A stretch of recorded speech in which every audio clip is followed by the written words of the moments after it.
um, today mag-demo tayo ng Paymongo API Gcash.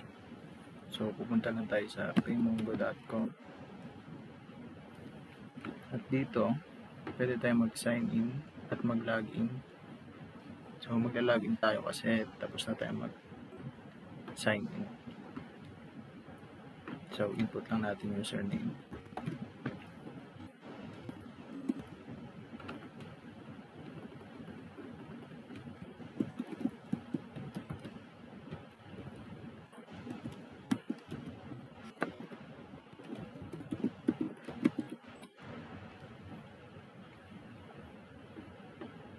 Ayan. Kapag nakapag-login na tayo, dito sa Paymongo dashboard, pupunta tayo sa developers. Sa developers, makikita natin ang secret key natin. Ayan. Copy lang natin yan. At pipindutin natin tong developers.paymongo.com. At dito, makikita natin tong API reference. Click nyo lang. Tapos, punta tayo sa create a link. Dito makikita natin dito yung ating kinapi na secret link kanina, secret key. So dito tayo sa data object, click lang tong attributes object, tatype tayo ng amount. So ang equivalent ng 100 is 10,000. Pag below 100 di siya mag-run. So type natin 50,000. Description. Ayan, dito kahit ano sa remarks. So click lang tong try it.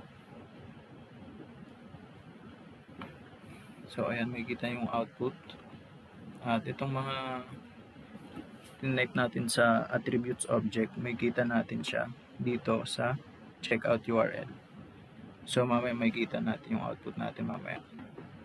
So ngayon naman, open natin ang ating sum. Ayan. Sa sum, ayan.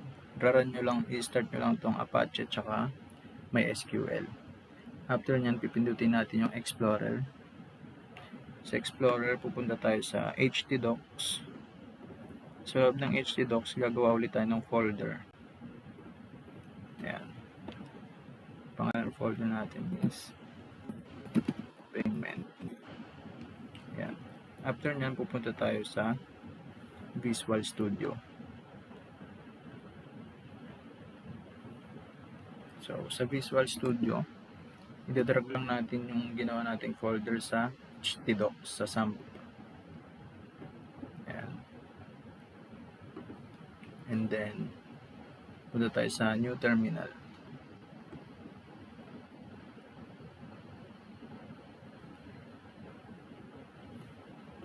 Sa new terminal, kaka-copy paste lang natin to.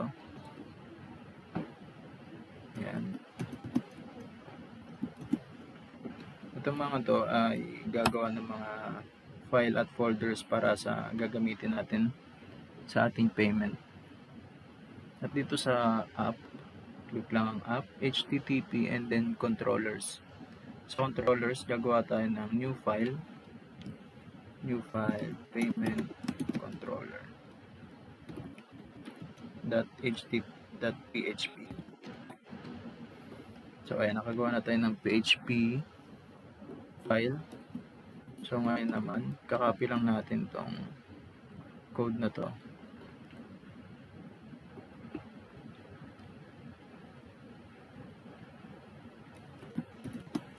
Ayan. Save lang natin. Dito ang ating mga in-output natin. Dito naman sa try it, ang kukunin lang natin dito is itong authorization.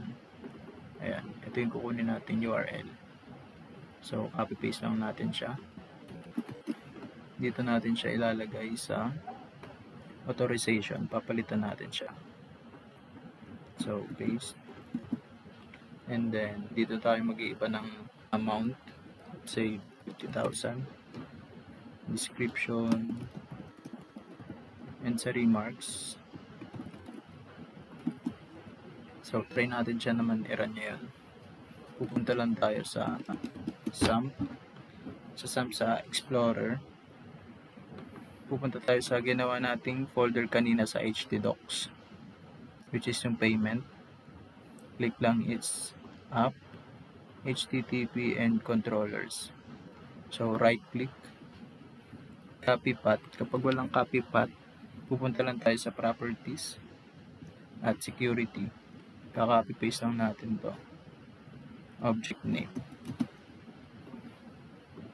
And then, pupunta tayo sa Google. Ayan. Itong htdocs, papalitan lang natin ng localhost.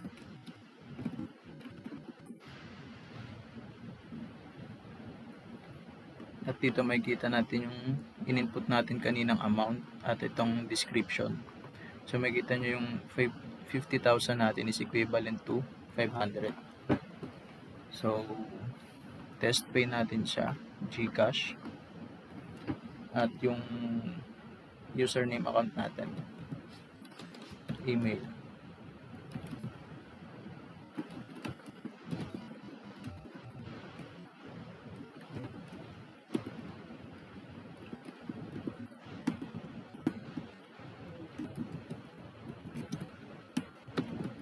Ayan, click next.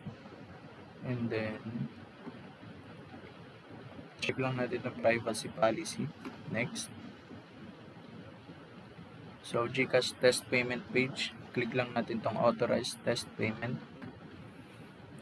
Ayan, GCash payment successfully received.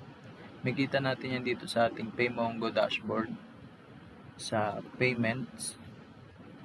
So refresh lang natin. Ayan, nakikita yung payment na ginawa natin kanina, yung amount at ating description na nilagay. So try pa ulit tayo ng isa. Punta ulit tayo sa Visual Studio, and then let's say 100,000, and your name is, and then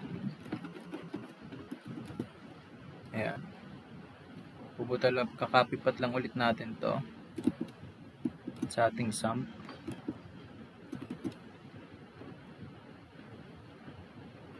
htdocs payment, and then sa app. Ayan.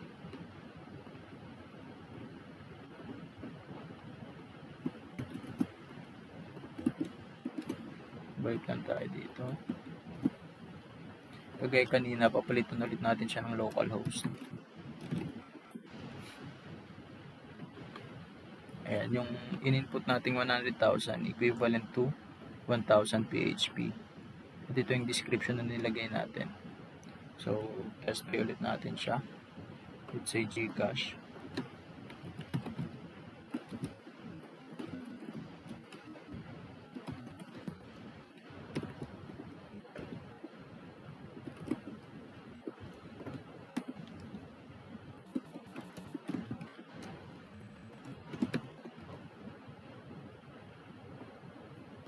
And so ayan, click lang ulit natin tong authorized test payment. So payment successfully received. Punta ulit tayo sa ating dashboard, refresh lang ulit natin siya.